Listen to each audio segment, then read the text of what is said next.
ಈಗ for example RC transfer ಆದರೆ 14 ದಿನದ ಒಳಗೆ ಅರ್ಜಿ ಸಲ್ಲಿಸಿ ವಿಮೆ ಅಂದರೆ ಇನ್ಶೂರೆನ್ಸನ್ನು ಬದಲಾಯಿಸ್ಕೋಬೇಕು.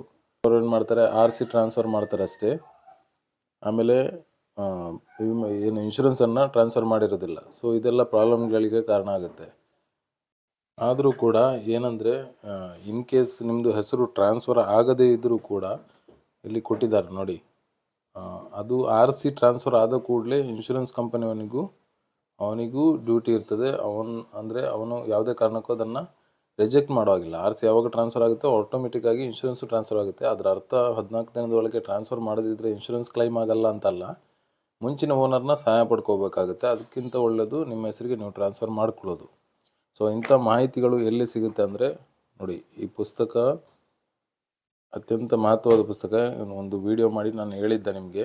ಯಾರಿಗಾದರೂ ಬೇಕಾದರೆ ನೋಡಿ, ಇಲ್ಲಿ ಕೊಟ್ಟಿರೋ ಕಾಂಟ್ಯಾಕ್ಟ್ ನಂಬರ್ಗೆ ಕಾಂಟ್ಯಾಕ್ಟ್ ಮಾಡಿ.